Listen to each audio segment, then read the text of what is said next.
तो NCERT solution series में आपका फिर से स्वागत है। आज मैं करने जा रहा हूँ एक्सरसाइज 3.3 का क्वेश्चन नंबर 1, जो कि हमारे पास है solve the following pairs of linear equation by the elimination method. हमें 4 पेयर्स ऑफ लीनियर इक्वेशन दिया हुआ है, इन्हें अब एलिमिनेशन मेथड से करना है। इससे पहले हमने सब्स्टिट्यूशन मेथड यूज किया था, बट अब हम एलिमिनेशन मेथड सीखेंगे। तो एलिमिनेशन मेथड में क्या करना होता है, सबसे पहले किसी भी वेरिएबल का एक्स वेरिएबल या वाई वेरिएबल के कोफिशिएंट को सेम करना होता है हमें दोनों इक्वेशन में।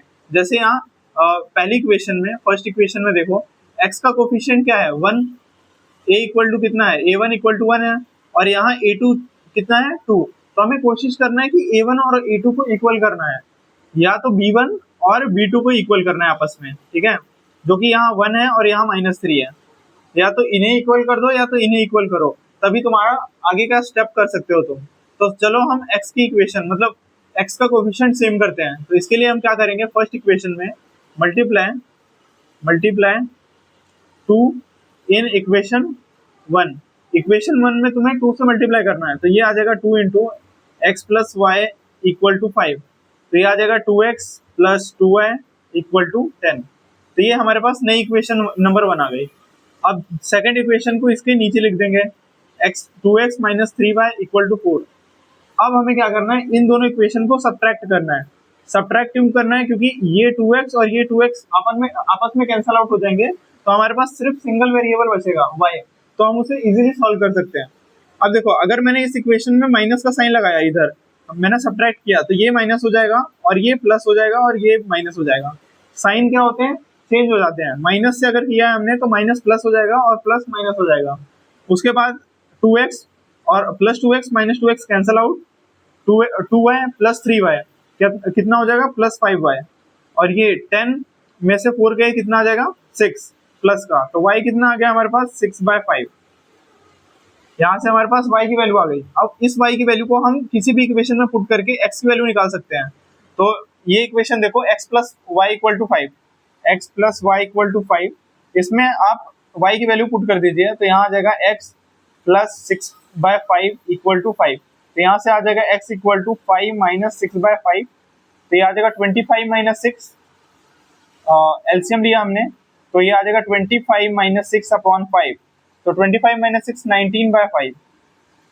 तो हमारे पास x कितना आ गया 19/5, x इक्वल टू आ गया 19/5। ये हमारे पास x की वैल्यू, ये रही हमारे पास y की वैल्यू।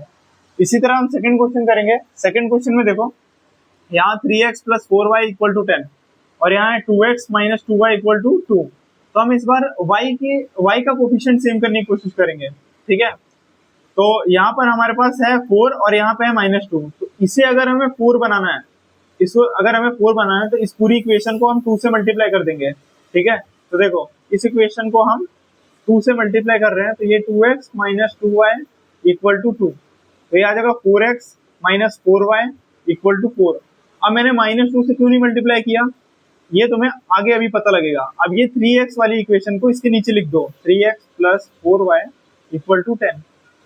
अब मैंने ये वाले क्वेश्चन में यहाँ मैंने सब्ट्रैक्ट किया था, ताकि साइन अपोजिट हो सके, ताकि ये 2x और -2x होके कैंसिल हो सके। पर यहाँ देखो, साइन पहले से ही अपोजिट है, यहाँ -4y है, यहाँ +4y है। तो इस बार हम साइन नहीं चेंज करेंगे, इसके लिए हम इन दोनों इक्वेशन को ऐड कर देंगे। अगर इन इक्वेशन को ऐड करेंगे तो ये माइनस ये प्लस कैंसिल आउट, और 4 + 3 7x इक्वल टू 10 4 14। तो x की वैल्यू कितनी आ गई 2, यहाँ से x की वैल्यू आ गई 2। अब x की वैल्यू 2 हम पुट करेंगे किसी भी इक्वेशन में, मान लेते हैं इस इक्वेशन में पुट करते हैं, तो आ जाएगा 3 into 2 plus 4y equal to 10।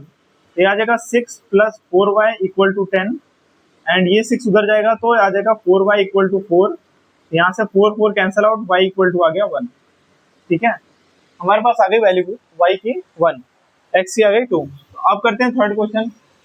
Third वाले में देखो, पहले ये स्टैंडर्ड फॉर्म में नहीं लिखा हुआ है, इन दोनों को स्टैंडर्ड फॉर्म में लिख रहे हैं। ये 3x माइनस 5y, ये -4 उस साइड जाएगा तो +4, अभी ये सही से लिखा है। ये 9x minus 2y equal to 17। मैंने ये 2y को लेफ्ट हैंड साइड में शिफ्ट किया, तो ये आ गया -2y। अब ये प्रॉपर इक्वेशन है। अब देखो, यहाँ है 3x minus 5y equal to 4, यहाँ है 9x minus 2y equal to 17। अब x का कोफिशिएंट सेम किया जा सकता है, अगर हम पहली इक्वेशन को 3 से मल्टीप्लाई कर दें, तो ये हो जाएगा 9। तो इसे 3 से मल्टीप्लाई करेंगे तो ये आ जाएगा 3 into 3x minus 5y equal to 4। तो ये आ जाएगा 9x minus 15y equal to 12 और ये आ जाएगा 9x minus 2y equal to 17। अब हम दोनों इक्वेशन को सब्ट्रैक्ट कर देंगे, ये माइनस ये प्लस ये माइनस। सब्ट्रैक्ट क्यों किया? क्योंकि इनका दोनों का साइन सेम था। अगर सेम साइन है तो हमें सब्ट्रैक्ट करना है, अगर अपोजिट साइन है तो हमें ऐड करना है इक्वेशन को, ठीक है।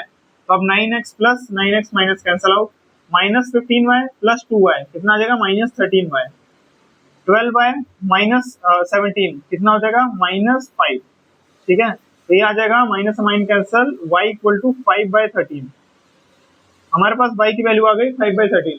अब इस y की वैल्यू को हम यहाँ पुट कर देंगे तो आ जाएगा 3x माइनस 5/5/13 इक्वल टू 4, ठीक है।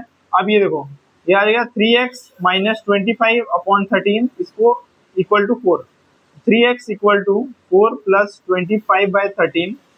अब इसका एलसीएम लेते हैं तो ये आ जाएगा 13 4 का कितना हो जाएगा 42 माइनस 25/13, ठीक है। तो 42 माइनस 25 कितना आ जाएगा हमारे पास 17/13। तो हमारे पास y x की वैल्यू क्या आ गई 17 ये 3x की वैल्यू आ गई 17/13 और 3 से जब मल्टीप्लाई करेंगे तो आ जाएगा 17/39। तो फाइनली हमारे पास x की वैल्यू आ जाएगी 17/39, ठीक है। अब हम करते हैं नेक्स्ट क्वेश्चन, फोर्थ वाला। फोर्थ क्वेश्चन है x/2 plus 2y/3 equal to -1, x minus y/3 equal to 3। अब देखो अगर हम इस इक्वेशन में 2 से मल्टीप्लाई करते हैं तो ये 2y/3 और 2y/3 बन जाएगा, ठीक है। तो हम क्या करेंगे दूसरी इक्वेशन में 2 से मल्टीप्लाई करेंगे तो ये आ जाएगा 2x minus 2y/3 equal to 6 और फर्स्ट इक्वेशन के इसके नीचे लिखेंगे x/2 plus 2y/3 equal to -1। अब दोनों का साइन अपोजिट है तो हम क्या करेंगे ऐड करेंगे इक्वेशन को, तो ये आ जाएगा 2x प्लस x/2 ये कैंसल आउट हो गया और 6 माइनस 1 कितना आ जाएगा 5। एलसीएम लो इनका तो ये आ जाएगा 4x plus x/2 equal to 5, ये आ जाएगा 5x/2 इक्वल टू 5। तो 5 से 5 कैंसल आउट हो गया, x इक्वल टू कितना आ गया 2, ठीक है। x की वैल्यू आ गई 2। अब इसको इक्वेशन नंबर 2 में पुट कर देते हैं तो 2 माइनस y/3 इक्वल टू 3। तो 2 को हम दूसरी साइड शिफ्ट करेंगे तो y/3 equal to 3 minus 2 minus 1 sorry plus 1 और ये माइनस को उधर शिफ्ट करेंगे और 3 को उधर शिफ्ट करेंगे तो ये आ जाएगा y इक्वल टू -3। तो हमारे पास x इक्वल टू 2 आ गया, y इक्वल टू -3 आ गया। तो ये था हमारे पास सोल्यूशन। अब मिलते हैं नेक्स्ट वीडियो में। Thanks for watching.